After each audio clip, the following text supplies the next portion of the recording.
What's going on, everybody? Welcome to another episode of the final round. Man, episode number 3. We've been off for a little bit. Episode number 3. We are going to talk about a few of these fights that just happened.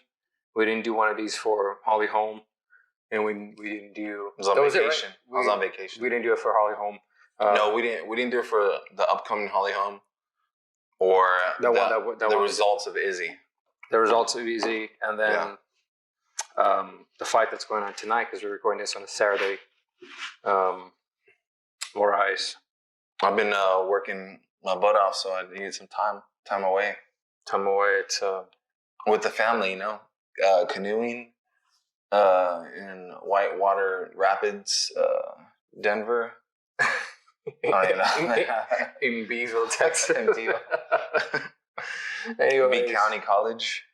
Anyways, so let's get the show on the road. Let's go ahead and talk about our first topic here, round 1, which was shoot.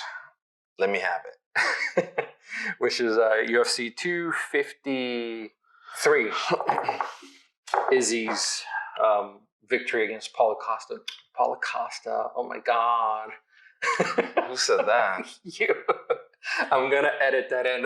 Yeah, but who did I ultimately pick though? You picked Izzy. I picked my boy Izzy. You picked Izzy, but then I have proof in text that you wanted to change your pick to No, I said I was flipping. I said I was flipping all through the lead up to the fight because I was just thinking in my head, what if this, what if that, what if this? And Izzy just shut all of that down, all the what ifs, by dominating on the feet. His striking is insane. I mean, I said it in the podcast before. There's a reason why those wrestlers don't shoot in on them. There's a reason why they're not explosive and they don't cross that gap. It's because they respect it. He'll hit you and then you'll be like, well, okay, I guess. Well, they're just cautious right there. There's just it's a danger zone right there. You either stay all the way out, you get damaged all the way out. You got to be all the way in. But to get all the way in, there's even more danger right here in this little area, and they don't want to cross that area. I mean, Paul Costa did it a couple times, clinching up, but it's just Izzy's so evasive, so slippery in the clinch, and you can't hold on to him. You can't get a hold of him. So Costa needed more than just. He needed to shoot more. Think Costa can do it if they rematch again? If he does do it, if they do rematch again, you have to just throw caution to the wind. You got to go all the way in, like kind of like in boxing, Maidana versus Floyd. You got to go all the way in, and you got to just start throwing. You got to make it dirty. You can't stand back and fight a technical fight with him because he's gonna pick you apart, right? Sure. You're gonna get knocked out anyway, so you might as well go in and try your strengths. You have to develop the first round. You have to show him, hey, I'm not scared. I'm in there. And to do that is a lot easier said than done. So you just got to go in. You have to. You got to be like if he fought Romero again, Romero had a different mindset. Be explosive, get in on him. That would be the traits that you would need is a good wrestler to go in there and hold him down. But then again, Izzy's got good takedown defense too. So, and I was actually surprised that shot rocked Paulo Costa. He just hit him on the perfect spot, man. Sometimes all you need is that perfect spot. So far, he didn't see it coming too. For our first championship pick bout, we came tied because you picked Izzy and I picked Raw Dog. You picked Raw Dog, right? I picked Raw Dog and you picked Conor France. That's right. So yeah, we are tied. No, I'm about to break that tie this time around. So belt doesn't go to anybody. Belt is still up there for the grabs. We need to get a belt. We need to get a belt. But what about? I saw one at a garage sale the other day at probably a couple bucks. Good belt to have too. We need to hit up Ben France. We need to hit up our friend Ben. He's got a few belts. Maybe we can borrow one. Like a museum of belts. Yeah, he's got a lot. He's got its own, what do you call it? Exposition. What do you call it? What? Where are you going with this? He's got his own expo of belts. Expo of belt, yeah. Expo of belts. Belts. What about not Brandon? Lukowitz. Jan's win over Dominic Reyes. Yeah, I didn't see that coming. I think I picked Dominic on that fight. Yeah, we both did. You did too, right? That's right. Yeah, we didn't see it coming. I don't know. I think Dominic just didn't. He didn't fight the way we've seen him in the past. If he fought the way he fought Jon, it's like John's. Did you see John's response to it? No, I didn't see it. What did he say? Get cocky, eat cocky. Wow, that's because he gave him some respect too, saying that he shared the octagon with him. But that's Jon, you know, always taunting people when they're down, messing with them. You know, Jan's victory he's got a solid right hand. I mean, he's got some strengths. I just didn't think he had more tools than Dominic Reyes. But let's see what he does on his defense. He's already calling out Jon Jones again, which Jon doesn't even want to be in that division. So Jon is done right there. Yeah, let's see. What does he have to win to come back down and fight Lukowitz? No, he's already been there for years. He was always the champ. So I mean, why fight Jan when Jan doesn't have a big name? He doesn't talk much. He just kind of goes in there and does what he does. You know, his biggest win to date before Reyes was the Luke Rockholder. Yeah, he's got nothing to win. By coming down, too much risk, little reward. Jon's beyond that. His name is way beyond that. He just wants huge fights, and that's not Jan. So no, but that might be Izzy. Yeah. I mean, they've talked trash for a long time, right? A couple of years now. I've been waiting for that fight. I think Jon's a bigger dude. He's not so small himself, but I think it'd be really interesting on the feet. I think I would give Izzy the advantage on the feet. Obviously, he's got way more experience in kickboxing, but Jon's no pushover on the feet too. No. He knows how to roll with punches. He takes very little damage. Very creative, man. Yeah, that would be an amazing fight. The biggest fight. That'd be such a good fight. I think it'd be the biggest fight, like popularity wise. It'd be the biggest fight, but skill wise, it'd be big on the feet. Yeah, but we don't quite know where it would be anywhere else. Well, Jon is a high level jiu-jitsu and practitioner, and Izzy is blue belt. I know we haven't. You say that, but he's fought wrestlers coming up. Yeah. So we just haven't seen him on his back. I mean, not like they don't want to take him there. I'm sure they do. I'm sure they don't say, "Hey, let me fight Izzy," and I just want to stand with him the whole time. Imagine if Jon gets on top. I think it would be over. Izzy will be. I think it would be over. Damn. How many people recover or try to get up or scramble out of Jon's top game who are actually successfully able to get up, Maybe Daniel Cormier. Who else though? Yeah. It really got up. When Jon was on his freaking nature. When Jon was coming up, the Matsushenko fight, the janitor fight, I mean, he was on top of people and he was savage on top. The Matt Hamill fight, I mean, he was on people. They could not move. They're suffocating. The recent Gustafsson fight, I mean, when he's on you and he's throwing blows, you're not getting up, And then again, though, Jon has slowed down a little bit, right? Jon and Gus one was such a good fight. Oh, my God. Yeah. So he's a little more reserved now, Jon. Yeah. You saw that with the Thiago Santos fight. Yeah, we saw that in a couple. We saw that with the Dominic Reyes fight. Yeah. So, I mean, how would it go with Izzy? Is he gonna let Izzy fight at length like that? It'd be kind of like watching a younger Jon fight an older Jon. Yeah. Sort of. Wow, that fight would be huge. The biggest pay-per-view. They can do such a crazy card right there. What if they do, Jones and Izzy, and then they put Masvidal in there somewhere, and then they put that would be huge. Then they put Conor would not go for anything lower than Co-main and Jon Jones. Conor would have to main event that one. He'd still want to main event. He would still want a main event. Excuse me. I don't think you can put him on the card then. because the ego's right there.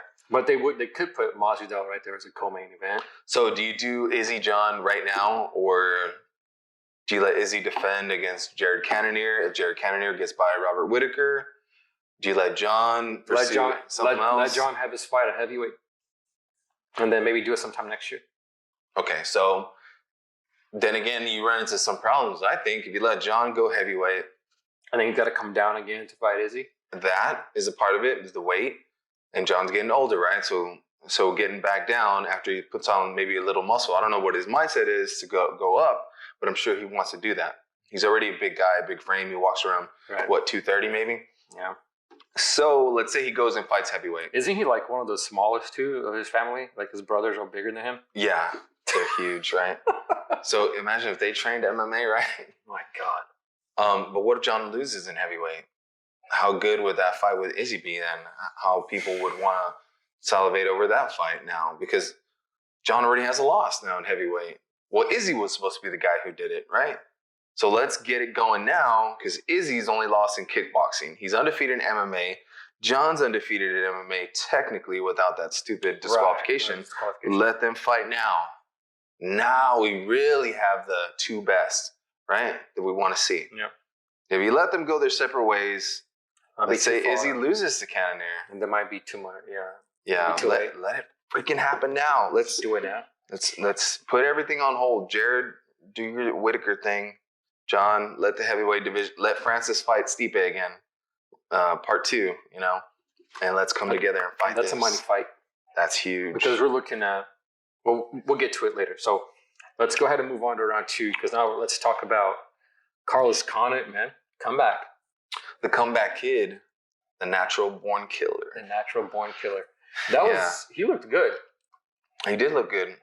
He's been on, how many losses has he been on? He has like 3 or 4 in a row. 3 or 4 in a row, something like that. Yeah. I think he was coffee thing now. He's brewing a lot of coffee now. I want to say he was 4 and his opponent was 3, or the way around. He was 3, his opponent was 4. But they were both on a losing streak. Pretty bad one. So Court McGee's a tough guy. So, I mean, he's no slouch. If Condit beating him, he still wants to come back. And I don't know if he's still trying to go for the belt or anything. I didn't see the post-fight interviews with him, but I didn't either. He's obviously on the decline of his career. He's not at his MMA prime anymore. But, I mean, he's still a fun guy to watch, He used to have one of the highest finishing rates in all of MMA. Carlos Condit was a scary. He was like 97% finish rate at one point. Scary dude, man. Yeah. When he was on his prime, beating everybody. That's why every time you see Woodley do his interviews, he's like, who did he fight? Who did he beat? I beat Condit. I beat Koscheck. Woodley always throws Condit's name in there. I don't know if you ever noticed that. Condit's. Yeah, he was a big guy, and he was a natural born killer, man. So he wants to fight, I think, another Matt Brown fight or a Nick Diaz return fight. He wants the fun fights. That's what he wants. He doesn't want somebody to hold him down. He doesn't want to go through that Damian Maia stuff he went through before, and the Neil Magny stuff that he went through before. Those really did a number on him on the ground. Carlos Condit eyes Nick Diaz rematch. Matt Brown rebooking. Yeah. Okay. Yeah, he wants those fights. Those are like Nick Diaz and Carlos. Those are your battles that he wants. Nick Diaz and Carlos Condit would be a really, really, really, really good fight to have on a card like we were talking about. Jon and Izzy, Masvidal, Covington.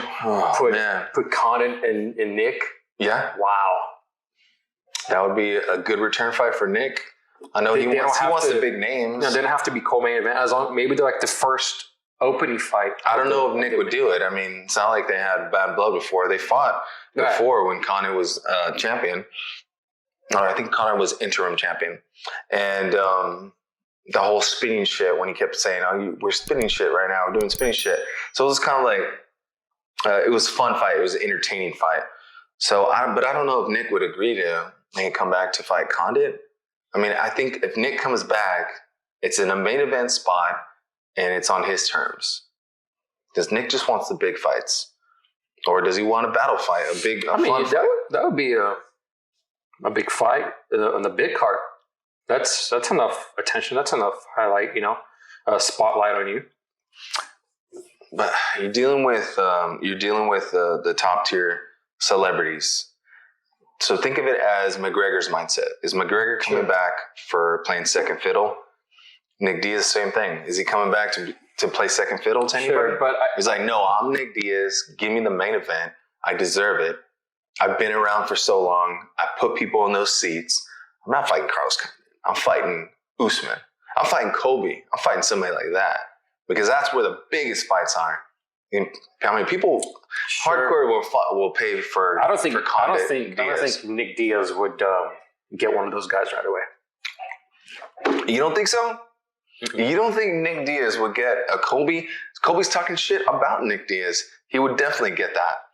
Usman would love to fight Nick because they view him as the guy, the legend that they want to fight. Nick's been out for so long, though. You know, I'm not saying that they're gonna think that it'd be as hard of a fight for them, which it would be. They want the name. They want to put people in the seats, and they want the money from that. Sure. Yeah, they want the results from it. And there's going to be if Usman beats Nick, which is totally plausible because his style, right? Nick's always had trouble with wrestlers. So if Usman beats Nick, he's up there already. He's huge through the roof.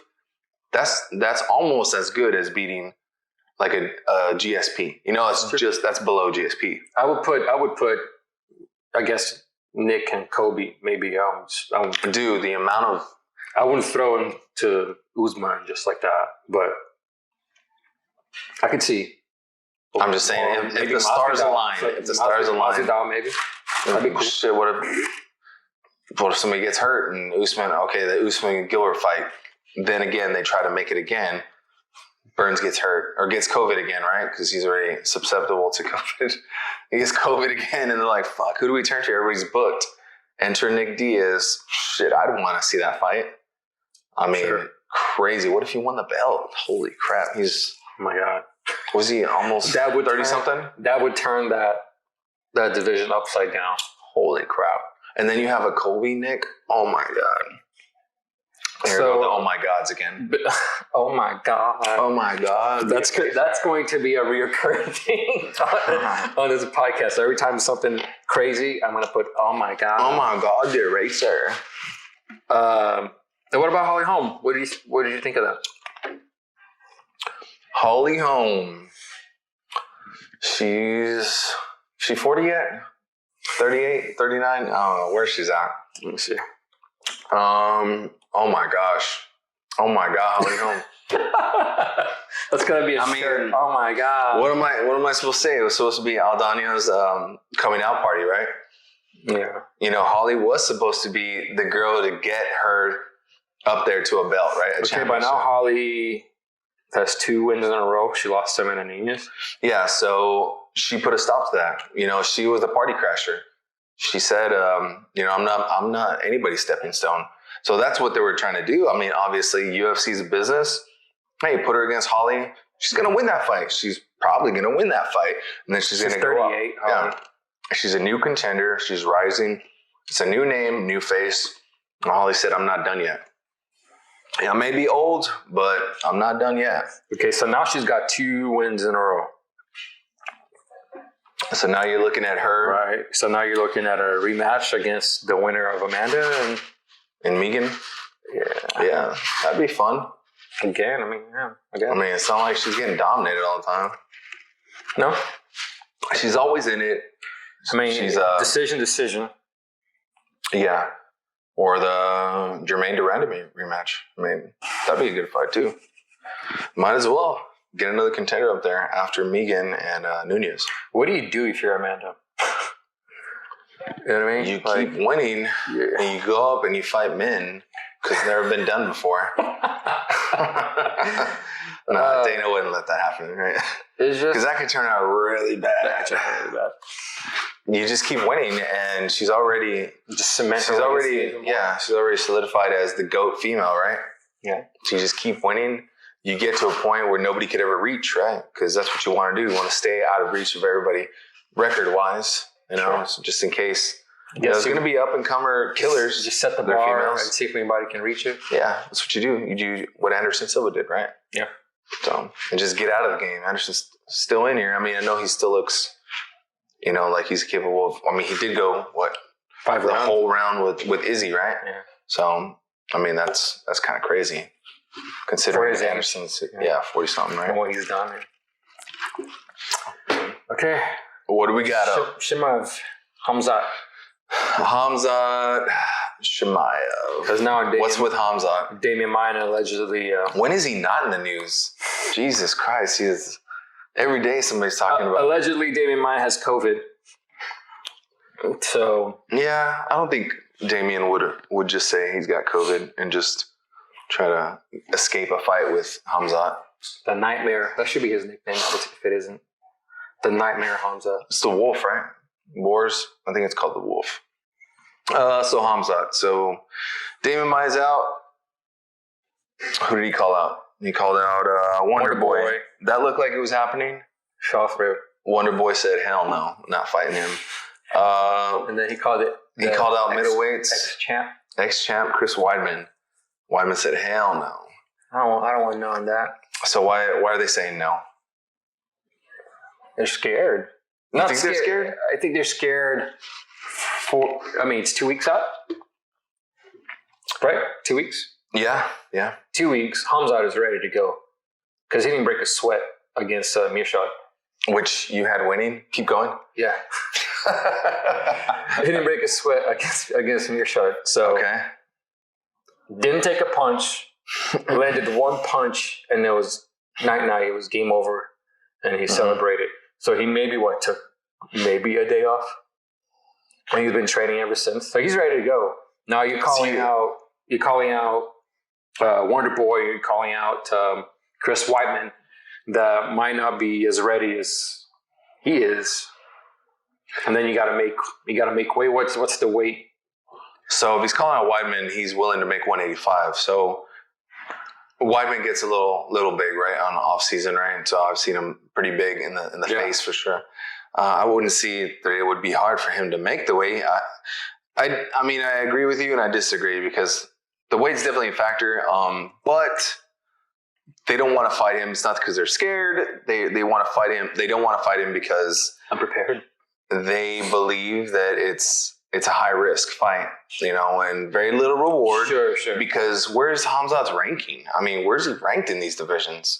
He's got the name. Obviously, if they beat him, beat Khamzat, who hasn't beat anybody.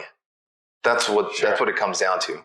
Let me wait. I'll wait back a little bit. Give Khamzat the Damian Maias. Give Khamzat the Neil Magny's. Give him those guys. If he beats them, okay, now he's in my realm. Now I'll fight him. Because I have to now. Because he's right there on the rankings with me. But it's not because they're scared. Right. It's not because any of that. They're like, this dude hasn't even fought anybody. But the reward for such a kind of last minute preparation is not worth it. It's kind of like when Darren Till was coming up and everybody's like, I'm not fighting this dude. And then Cowboy steps in, I'll fight everybody. Because Cowboy's mentality, right? I'll fight everybody. And then when he beats Cowboy, you're like, oh shit, he's ready. He's ready. And now you have to fight him because he's going up there. Well, speaking of Darren Till, he offered himself to fight Khamzat. Good segue, right? You like that one. Shit, that would be an amazing fight. If you're Darren Till and you don't give a shit what everybody else is doing, you're like, I'll put an end to this dude's hype, because that's just going to add another accolade to him. Yeah. So Darren Till gets by. Who's he fighting right now? Jack Hermanson. Okay. He gets by him. I would love to see that fight because Till is huge, and Till can box. And if you're Khamzat, okay, you want to box? Well, we're not trying to box Mearshot. I mean, Khamzat is not a small dude either. He's 6'2". I know, but if you're talking about width and physique, sure, Till is way bigger than Khamzat. Sure. So if you're Khamzat, I would love to see his game plan if he was going to fight Till. You want to take him down? Okay. I guess that'd be your best bet because we'll see what's up with the box. I think that's a good fight. That's a really good fight. That's a good fight. I think that's a good matchup. It'll be humbling for where both of them are. Yeah. Well, right. Till fought with Whitaker. So, I mean, he's a little bit out of the range or the atmosphere of Khamzat right now. But if he's willing to come down and do that, he's like, you know what? I'll take the fight. Nobody wants it. Like, yeah, Darren Till is like a British version of Cowboy, right? He doesn't give a fuck. He can give a fuck. Yeah, he just wants to go in. He just wants to fight. That was like the Masvidal fight. He's one of those guys from Liverpool out of the streets. He'll just bang with anybody. Dude's been stabbed before, if I'm not mistaken. Excuse me. I would not. I would believe that. Yeah, man, that would be a really fun fight. Yeah, but I think they're trying to book Khamzat versus Neil Magny, which would be another interesting fight. As Neil's length, Neil's good on the ground, Neil's good everywhere, so that would be an amazing fight. And if Khamzat can get by him and do it with ease, like he's been doing with the other guys, then I mean you can't avoid him anymore. You have to accept him as a problem in that division, at least in the 170s. You know, if he gets by somebody else in 185, then holy shit, this dude's a contender in both divisions. I haven't seen anybody just keep calling people out. Just do it like that. Right? I'll call you out. I'll call you out. I'll call you out. He just wants to fight, dude. That's pretty wild. But if he's on top of his game, if he's in his prime, he's been beating everybody. Why not he's not getting any punishment? The more people he beats, the quicker he beats people, the more money he puts in his pocket, too. I understand that. That's definitely his mindset because he hasn't felt anything else.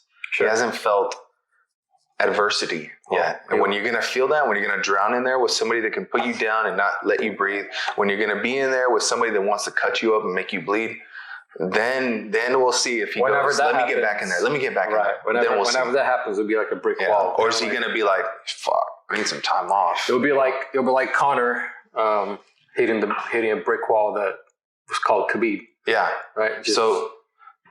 And the person who's the OG of that, let's see if when Khamzat tastes defeat, if he's going to be an OG like Cowboy. I'll still get in there. I'll still get in there with that nobody. I'll still get in. That's the real Cowboy, is Don Cerrone. Right. So that's going to be fun. Okay. So that was round 3 already. So let's go into round 4. Round 3 already? Yeah. We're round 4 right now. Let's talk about Jorge and Colby because they might be the first 5-round co-main event, right? They may be the first 5-round co-main event that is not for a belt. There's not for a belt, yeah. But I guess you can technically just say, hey, the BMF title's on the line. Okay. Right? If Jorge wants to do that, yeah. So that just opens a can of worms, does it not? Yeah. We talked about it earlier.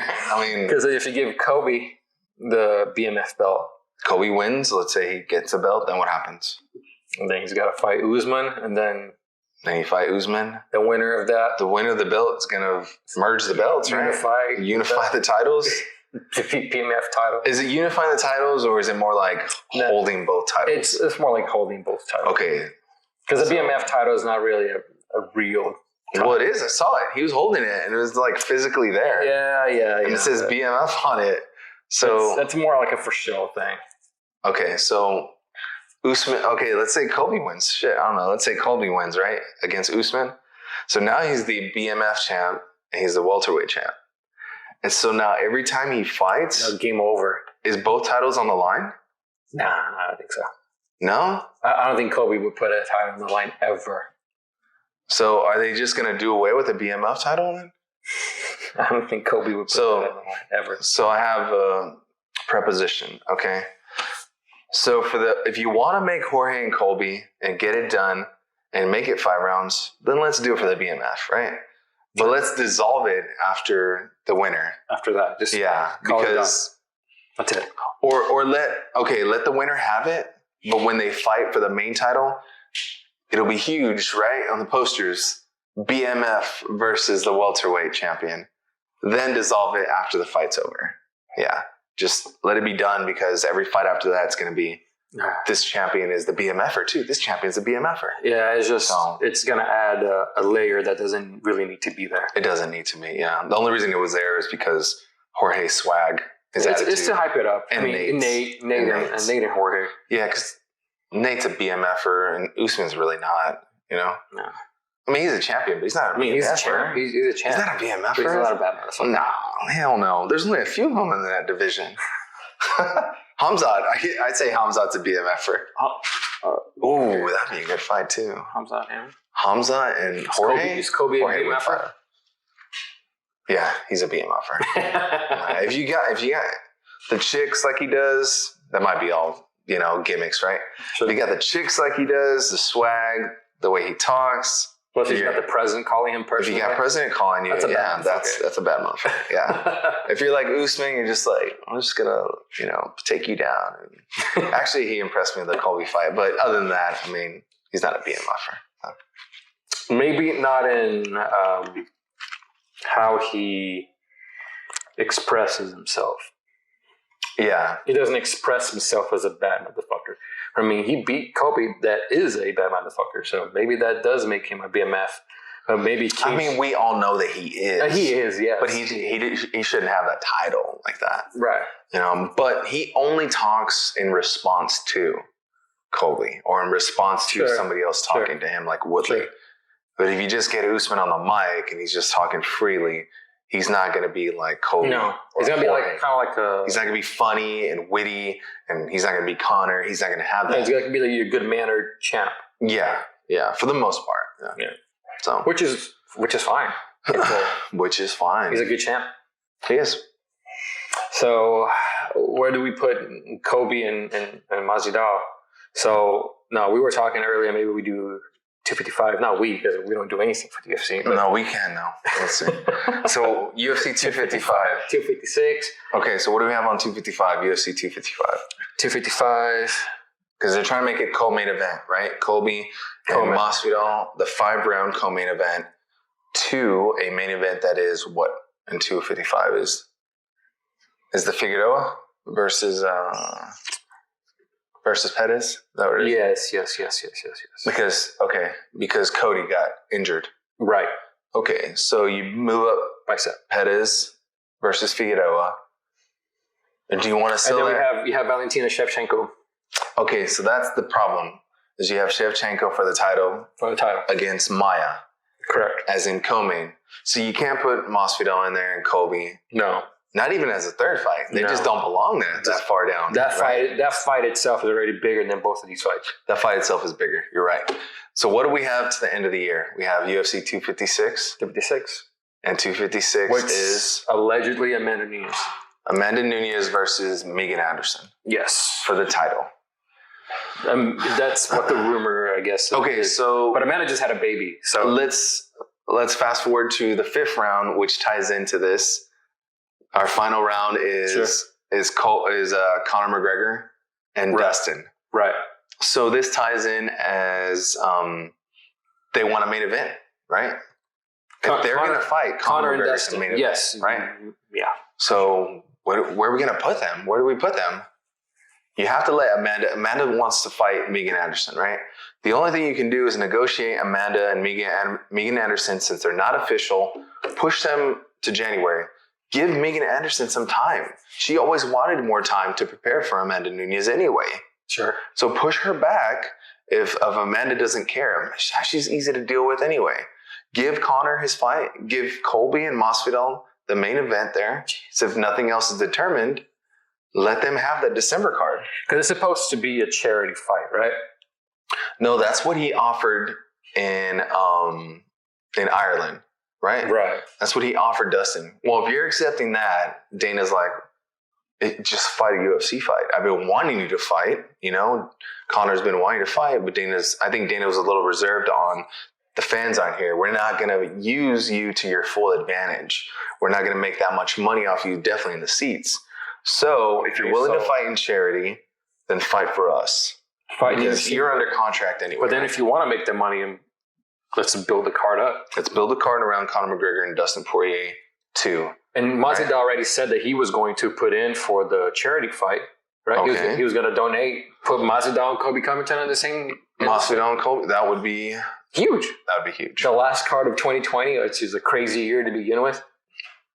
Oh my God! If they build around that card, it might be the biggest card ever. Conor and Dustin Poirier. Put Khamzat on the card.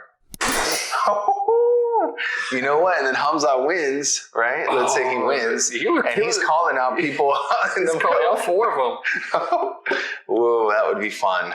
That would be really fun. Oh my God. Okay, Khamzat, too bad Darren Till's fighting. What if Darren Till just knocks Hermanson out. Hermanson Man. out, and he gets no damage. He's ready to go. He's ready to go. Put him and Khamzat, Darren Till, Khamzat, Colby Covington, Jorge Masvidal, Conor McGregor, and Dustin Poirier. Holy crap, dude! Those are some killers. Wow. That whole card. That'd be pretty awesome. That would be a card. And it's a good fight for both guys, for Dustin and Conor. Yeah. Connor's already beaten him before. Conor knows that he can. Well, Dustin's got a lot better on the feet. And Dustin's gotten better. A lot better on the feet. Dustin may be better on the ground. I would say so. Yeah. You know, we haven't seen too much of Conor on the ground doing work. I know he's doing work. We saw him on the ground, but he was getting. Yeah, but you're talking about him versus the level 100 boss. That's stuck business. So Dustin's definitely not Khabib on the ground, right? No, so he's not trapping you. He's not controlling you. But his grappling is top notch, right? Right. So that'd be fun on the feet as well, because I feel because of their history, Dustin's going to take a step back and he's going to wait, right? Conor likes to wait too, you know. But Conor will push you with the leg kicks. So it might be a boring first round, react certain ways to get those guys loosened up. But once they're well, Conor's smart though. He's really smart though. And a lot of people don't give him credit for that because he knows how to fight to the opponent. You know, with Aldo, he got into his head so much. Yeah. He was waiting. He knew to wait. He knew Aldo was going to make a mistake. He lunged in with that. He's never done that before in a fight. So he knew what to do in that fight. With Chad Mendes, the leg kicks were a factor. Leg kick. Sure. Make you shoot in. Leg kick. You know, and even with Khabib, like, you know, they don't give him a lot of credit for that. Around. You know, yeah. And Conor was moving on the outside. He was kicking. He threw a knee too. Threw a knee in that fight. Like he's confident and willing to take those risks, you know, in those fights. And that'd be a good fight, man. Part 2, I think it's a very winnable fight for Conor to get him up there against the winner of Gaethje and Sure, Khabib. if he wins. So, yeah. So what do we got left? We got one more thing left? No, that is it. Corey Sandhagen. We talked about, let's talk about, I guess, real quick about Moraes and Who do you got on that one? Moraes won versus Aldo. Didn't win. Won versus Aldo. One versus Aldo. Okay. That was a good fight. That was a competitive fight. Showed that Aldo wasn't done. Yeah. You know? Yeah. It really did. At a new weight class. Sandhagen looks good. Yeah.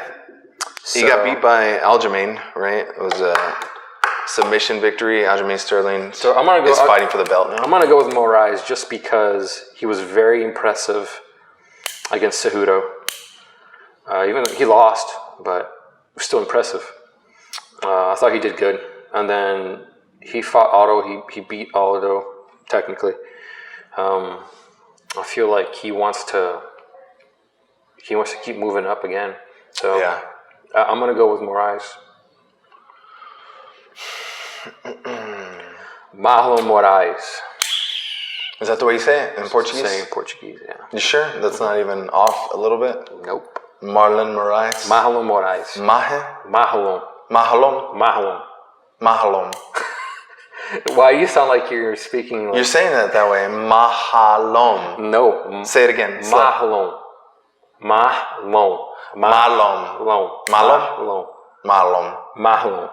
You're missing the R there. You're not doing an R. You're doing a no. Like Friday the 13th. Mahalom Moraes. Okay, we'll agree to disagree because there's Corey definitely some heat coming from you. So I'm not a cat. Oh man, that's a tough fight. I'm going Marlon Moraes too. The experience of being in there with the toughest guys. Sandhagen was tested and wasn't successful in that fight. But though Sandhagen likes to be at length, Moraes gets in your face and likes to terrorize you. So I think Moraes got good volume too. Yeah. He doesn't get tired. He just goes and goes and goes. So I got Mahalen in that one. Mahalam. Mahalom. You're speaking Hebrew. Wow. You know how to say Corey Sanhagen? Corey Kahare. No, I'm serious. Kahare. Kahare. Sanhagen. Anyways, before this becomes any more cringeworthy, we're gonna call it here. No, let's say Sanhagen was born in Brazil, right? So how would you say his name in Portuguese? I don't think a mom would name their... Sanji Hagen. Is that real? Yeah, for real? Yeah, Sanji Hagen. What is the J coming from? The H or the D? The D. It's a J in Portuguese or what? It depends where you're from, yeah. Dialect. It's like an accent, you know. Sanjay. Sanji Hagen. Sanjay. Wasn't that an American Idol contestant? Sanji Hagen, something like that. Sanjay Hagen. Sanji Hagen. All right, well, I got Mahalam against Sanjay Hagen. Well, we wanna thank everybody for watching. If you gotten this far, please like, subscribe, share, all the good jazz, man. Because we're gonna start having guests, and they're gonna be eventually annoying, and then we'll put them in their spot. Yeah, online. We will call these guys out. We're gonna call you out, and you know who you are too. So yeah, please don't forget to share, don't forget to subscribe and like, and we'll catch you in the next one. All right, speeders. Later.